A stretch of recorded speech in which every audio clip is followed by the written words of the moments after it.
Mañana muchos de vosotros recibiréis vuestro flamante iPhone 13, pero nosotros ya llevamos un día probando los nuevos modelos y sí, es cierto que se parecen mucho a los iPhone 12, pero hay detallitos que para algunos pueden marcar una gran diferencia. Muy pronto os contaremos todo lo que pensamos sobre estos iPhone en la review, ya que en tan poco tiempo no es suficiente para hacer un análisis por mucho que conozcas el sistema, pero lo que sí vamos a hacer son unas primeras impresiones tras el unboxing de ayer. Y vamos a empezar con el iPhone 13 Pro y el iPhone 13 Pro Max, los modelos que creemos que evolucionan más respecto al año pasado, y además os adelanto que para mí el mejor iPhone del año es este modelo Pro a secas por batería, pantalla y sobre todo el conjunto de cámaras. Intro y dentro vídeo.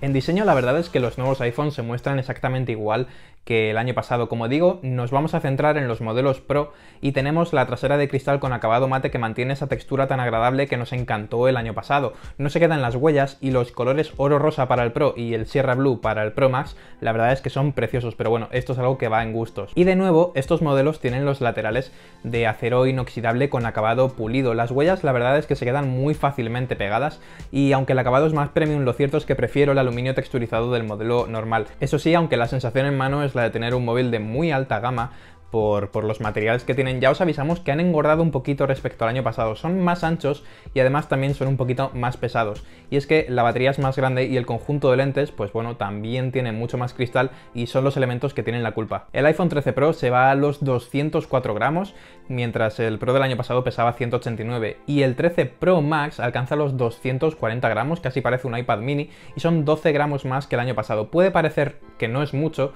pero en la mano la verdad es que se nota. Sin embargo, si hablamos de detalles más evidentes, hay que hablar de las pantallas, y es que es el mayor salto que ha dado Apple en el iPhone desde que se pasaron al OLED con los iPhone X o el iPhone 10 o como queráis llamarlo. Tenemos un panel del mismo tamaño que el año pasado, 6,1 pulgadas para el Pro y 6,7 para el Pro Max, pero la tecnología es OLED LTPO con un refresco de hasta 120 Hz. Cuando vi esto pensaba que la batería iba a sufrir muchísimo porque no era muy generosa, pero lo cierto es que de momento en mis pruebas, ayer hice 6 horas 53 minutos con un móvil, que es este, que llegó con el 80% de batería y que se pasó un buen rato sincronizando datos con el anterior iPhone y bueno, hice muchísimas fotos, vídeos y uso de redes sociales. No os vamos a dar una valoración rotunda de esto, ya que hay que esperar a la review, pero teniendo en cuenta que lo usé mucho en exterior y que tiene esa pantalla 120 Hz, creo que es un dato muy bueno. Y esto es importante porque la pantalla sube de brillo con un valor típico de 1000 nits frente a los 800 nits del año pasado y sinceramente se ve espectacular en casa y en la calle a pleno luz, pero también, como decimos, aumenta el refresco, que como muchas cosas en los iPhone pues no podemos cambiar.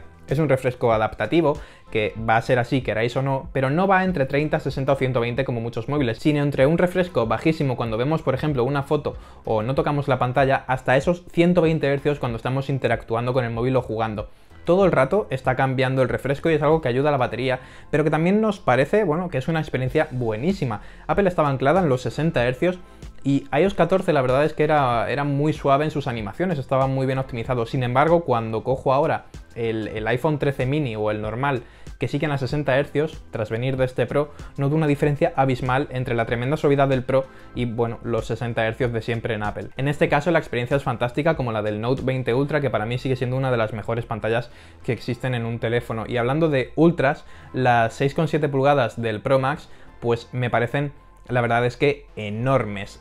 No es el móvil más cómodo para largas sesiones de uso o de ver vídeos, y eso hay que tenerlo en cuenta, pero de nuevo también va en gustos. Por lo demás, tenemos una pantalla con muy buenos colores, con una paleta que no está saturada, tiene tecnología True Tone que os recomiendo activar, y en cuanto al rendimiento, pues de momento ninguna pega. El A15 va como la seda, esto es algo que no iba a ser ninguna sorpresa, pero de nuevo hay que meterle más caña de cara al análisis. Pero vamos a hablar de las cámaras porque, como digo, es donde tenemos el mayor salto respecto a los iPhone del año pasado.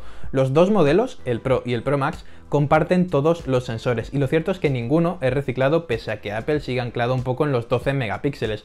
El principal es un 26mm f1.5 que cuenta con estabilización óptica y un enfoque que es rapidísimo. Me gustan los colores, pero además tenemos una serie de modos o escenas preestablecidas que cambian el contraste, el balance de blancos y el brillo para crear diferentes perfiles de imagen. Las fotos del iPhone suelen tener tonos realistas, pero con esto, bueno, pues podemos juguetear un poquito para conseguir imágenes muy contrastadas como las de un Pixel o más vivas como las de un Samsung. Lo que me gusta es que al menos en las primeras pruebas no se cargan los colores porque no son escenas de imagen como en otros móviles, y eso la verdad es que está muy bien.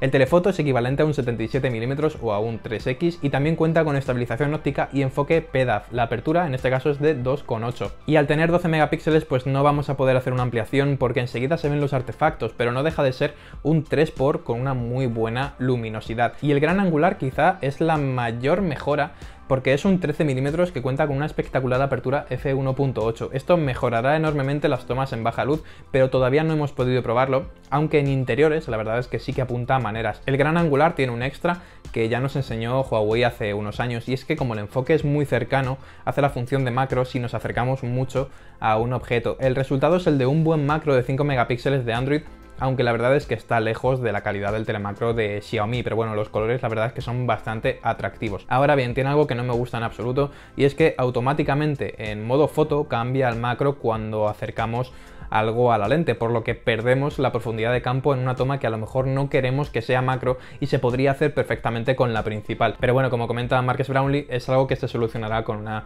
actualización. Y en lo que respecta al vídeo, tenemos una magnífica grabación a 4K 60 con todos los objetivos, incluso con el delantero, y la estabilización y el enfoque me parece que son perfectos.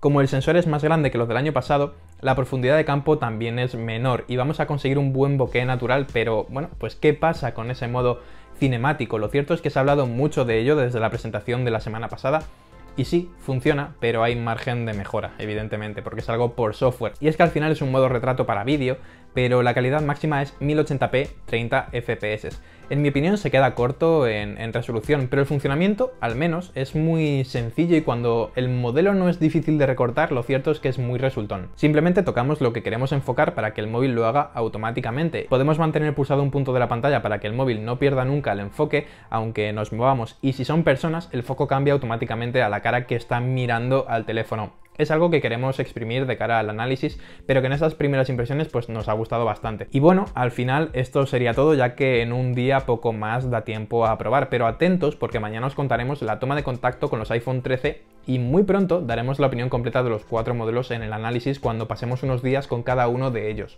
Gracias por vernos y nos vemos en el siguiente vídeo. ¡Chao!